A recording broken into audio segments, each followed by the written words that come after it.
Hey there, welcome to Violet's DIY Style. I'm Violet. If this is your first time to my channel, welcome and I hope you consider subscribing. Also, don't forget to click on that bell button so you can be notified every time I upload a new tutorial. And if you enjoyed this tutorial, don't forget to give me a big thumbs up and share with friends and family. So today I'm going to share with you how I made these beautiful large wall decor pieces using some wood from my local hardware store. There's so many variety that you can pick from of these plywood. I got one that was $4.31. It was a 24 by 24 inch piece of wood. Then I grabbed one of these strip pieces of wood that was $1.78. I also ordered some of these stencils from Amazon, and I'll make sure to leave that link down below as well for you if you'd like to order these on Amazon as well. But this comes with the 24 different stencils, which they're all beautiful. You could have used or I could have used any of these and it would have been absolutely beautiful, but I just picked a few of them. Then I decided which one I wanted out of those three and went with that. So you can pick any one you like. So what I did with my first to prep my wood was just give it a really good one clear coat of this varnish, and it was all I did, and allowed it to dry. Now, like I said, these are 24 by 24 pieces of wood. Now, you could just grab a larger piece of wood, which might have been more budget friendly, but I didn't think about that until after. But they can cut it there at your local hardware store, which usually at Home Depot or Lowe's, you can just go back there and ask them to cut it any size you like. As long as it's a straight cut, they'll do it for you for free. So I ended up, again, just grabbing these two that were $4.31 each, and it was the 24 by 24 inch. Now, as you can see, when I'm putting my clear coat on this piece of wood, it has like a two-tone, and I wish I would have noticed that before, because I love the way this looks from my style, and I would have picked two of them that had the two-tone on it, because the other one doesn't, but it still worked, so it was perfectly fine. But that's something for you guys to think about when you go and pick your pieces of wood. Just keep an eye out. If you want them to look identical or at least close to it, make sure you do pick two of them that have either two-tone or just the same solid color. So once I did that, I set those aside. Then I grabbed my 4 pieces of wood to make my frame, and I stained them with a darker stain. I really don't remember what stain I used. It was just something I had on hand, but just pick whichever color of stain that matches your decor. So I just gave it one good coat onto each one of these pieces of wood. Now remember, they do cut the wood for you at your local hardware store. So what the sizes that I used were 2 that were 24 inches and then 2 that were 25 inches, so I can make my frame and it would be flush to the other ones, and you'll see how it works in just a minute.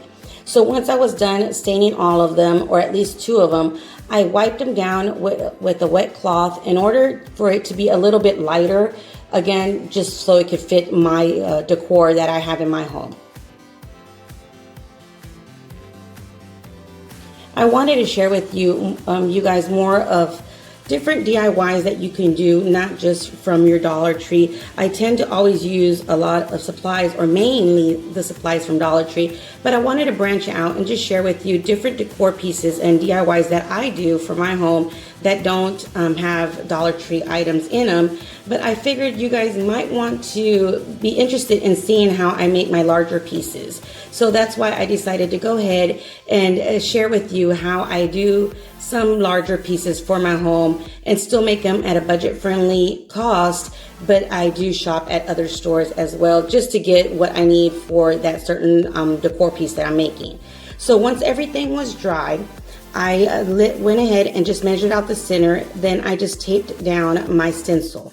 So I decided to go with this one stencil that had kind of like a, I don't know, I want to say like a Victorian farmhouse style to me of a design. So I just like the design, and I ended up going with this one. So what I'm doing is kind of dry brushing some paint. And now you can pick whatever color of paint you want to use for your stencil. I ended up using just one of these, a tan color that I already had on hand. And you don't need a lot of paint. Again, you're just kind of brushing it on like a dry brush. And it dries very, very fast. So you just need to leave it on there for a few minutes, and then you can remove it and then go on to your next section. So what I decided to do after I did the center, because I wanted to make sure that center one was right in the center, I ended up doing the corners. And you can see that I'm only using one little section of my stencil. I just wanted to make a different design or make it smaller in each one of the corners to make it look more like a frame style. But you can play with these stencils and use all of it, half of it. It's basically up to you and your style, what you want to do. So as you can see, I just used that little corner and I thought that looked really adorable the way I wanted it. So I did that to all 4 corners.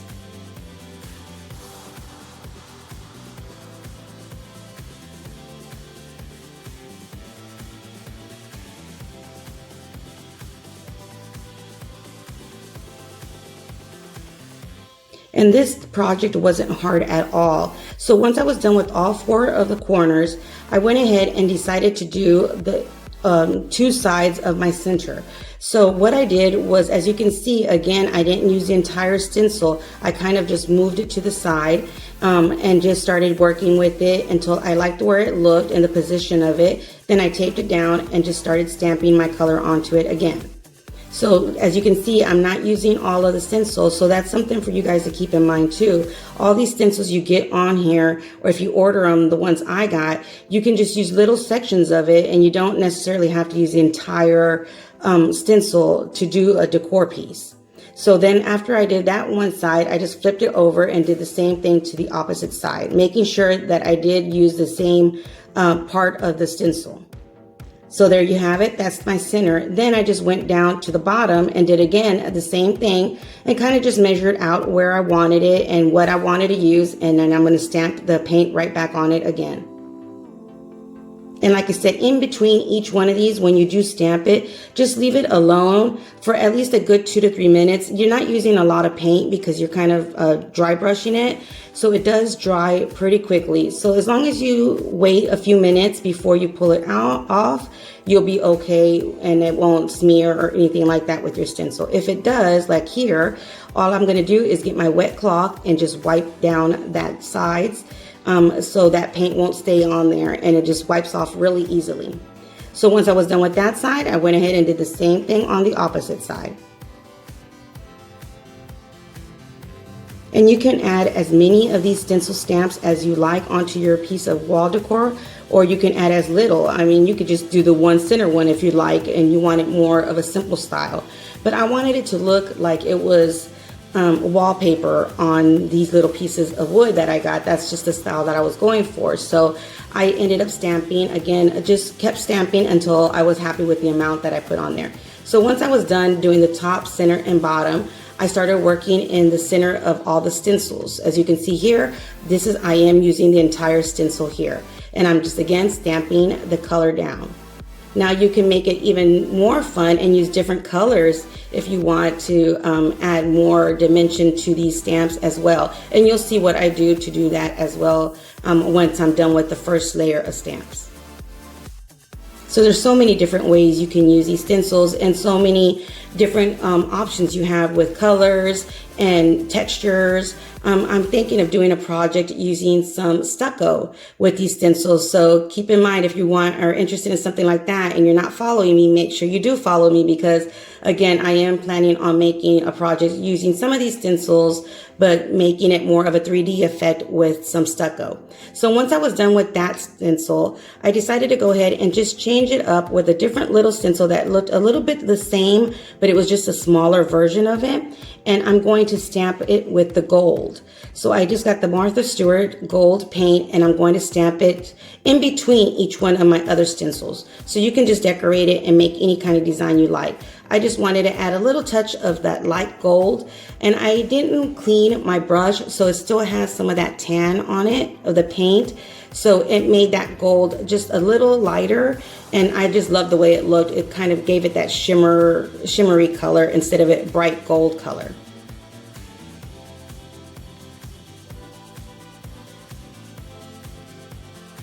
So I hope you guys do enjoy different DIYs that don't use just Dollar Tree items. If you do, make sure you give me a thumbs up for this project, and also let me know down below if there's any other kind of projects you'd like for me to do. I would love to get your feedback and see where or what you are interested in seeing, so maybe I can do some of those projects for you, or at least try to attempt to do them and give you guys ideas and inspiration as well. So once I was done with all the corners and all the sides, I decided to go into the center of each one of the stencils that I already had on here.